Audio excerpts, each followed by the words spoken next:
Habari ndugu mtazamaji wa MedInfo Channel.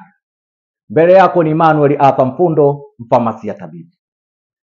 Niko mbele yako leo kukuletea mada inayohusu matumizi ya dawa ya Mount Lukast. Matumizi ya dawa ya Mount Lukast katika asthma na allergies mbalimbali. Allergy ni tatizo ambalo linasumbua watu wengi, na hii inatokana na mwili kuwa sensitive kutokana na vitu mbalimbali, kutokana na pollens, wengine vumbi, wengine perfume, product mbalimbali tu, au wengine dawa anaweza kutumia akapata allergy na kadhalika. Kwa hiyo allergy ni tatizo kubwa ambalo mwili unakuwa umekataa, unapingana na hivyo vitu ambavyo vinatoka nje, na mwisho wa siku kutengeneza kemikali ambazo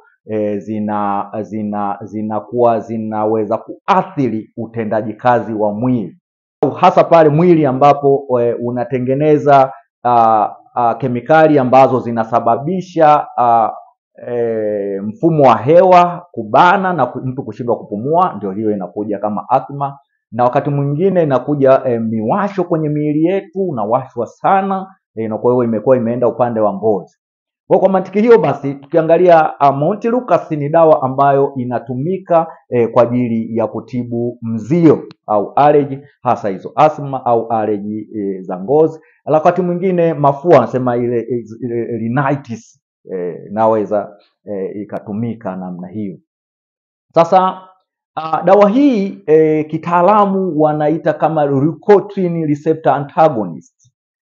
Kemikali ya leukotriene ambayo inatengenezwa baada ya mwili kukinzana na visababishi vya allergy. Kwa mwili unatengeneza hizo leukotrienes chemicals au ambazo zinaenda kubind katika maeneo mbalimbali na kusababisha mwili uweze kureact, na hasa unaweza kuenda kwenye koo la hewa ambayo unapitisha hewa na kusababisha zile zikawa njia za kupitisha hewa zikawa zinabana, zina strict na mtu kushindwa kupumua na namna ile, na ndio hiyo tunasema asthma. Au mtu anapata mafua makali au mtu anapata ngozi kuwasha sana. Kwa hiyo dawa hii inaenda kuzuia leukotriene zisibind, yani zisijichikize kwenye hizo receptors ambazo zinaleta shida ya hiyo ngozi kuwasha au kubanwa kwa njia za kupitisha hewa kwenda kwenye mapafu na kadhalika. Kwa dawa hii ni nzuri kwa kweli kwa ajili ya matumizi ya namna hiyo.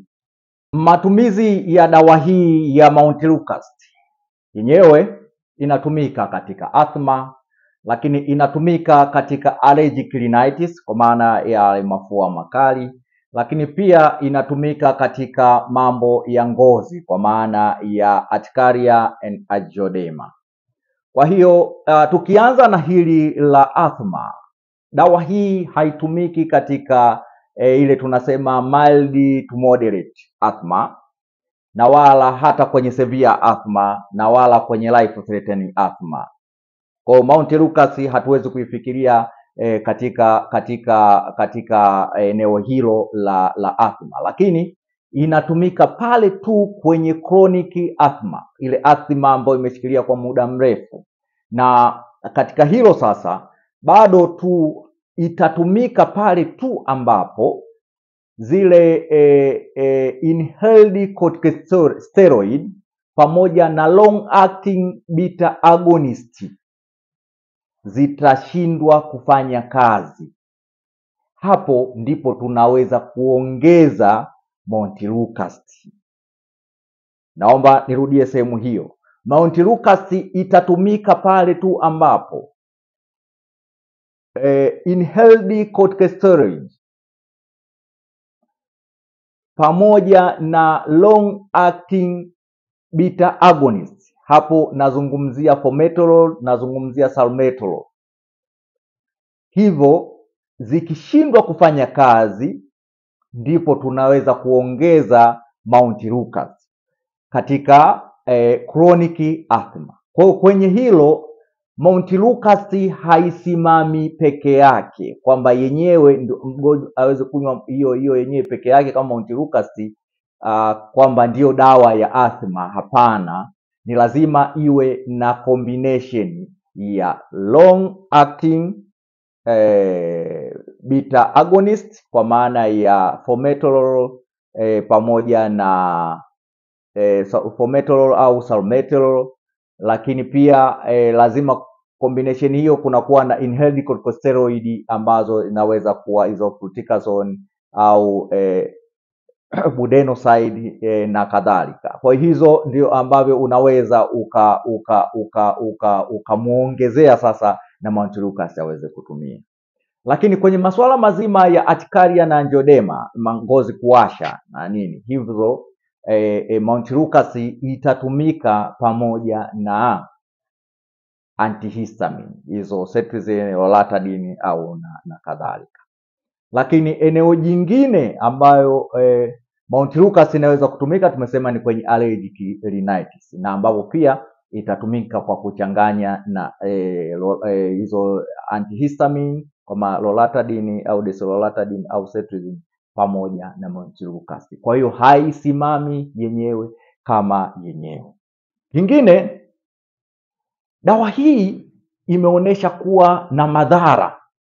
Dawa hii ya Mount Lucas imeonyesha kuwa na madhara kiasi kwamba wameiweka kwenye kundi ambalo wanasema kitu kinaitwa black box warning kule Marekani. FDA ya Marekani imeweka kwenye kitu kinaitwa kwenye kundi ambalo wanasema hii dawa ipo kwenye kitu kinaitwa black box warning.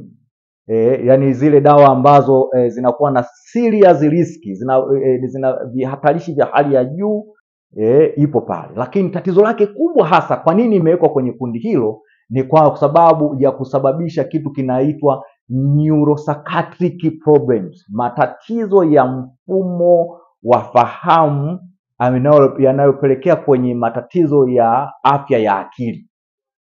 Matatizo ya mfumo wa fahamu unayopelekea kwenye matatizo ya afya ya akili, neuropsychiatric problems. Na haya matatizo ni kama yafuatayo. Mtu anakuwa tu na tabia zile nasema aggressiveness behavior, anakuwa mkali tu, na anakuwa mtu nani kidogo anakuwa irritable, anakasirika sana, na anakuwa anatengeneza uadui fulani, kwa hiyo aggressive namna fulani. Lakini anakuwa na wasiwasi anxious, anakuwa na anxiety. Lakini wakati mwingine anaweza kupata sonona kutokana na hiyo neuropsychiatric problems. Lakini wakati mwingine anaweza kupata akakosa usingizi, ile insomnia, ile pia hostility, anakuwa tengeneza uadui. Lakini kubwa zaidi anaweza kupata anapata mawazo ya kujiua, kujinyonga, anataka kujiua tu, aidha ajinyonge, si akajitupe tu afe, atoke gorofani huko juu afariki, namna yoyote ya kujiua. Na kwa mantiki hiyo basi wataalamu wanashauri kwamba Mount Lucas ihifadhiwe kwa ajili ya matumizi kwa wagonjwa ambao kwanza matumizi ya dawa hiyo ina ulazima sana, kwa maana dawa zingine zimeshindwa kufanya kazi kwa ajili ya allergy. Lakini pia kama wagonjwa wetu pia wameshindwa kuvumilia maudhi ya dawa zingine za kutibu asthma. Hadi wakati mwingine, leo tulikuwa tunaangazia Mount Lucas. Mount Lucas kama anti-allergy au kama dawa ya kuzuia mzio kwenye ngozi au asthma kwa maana ya koo la hewa. Ciao.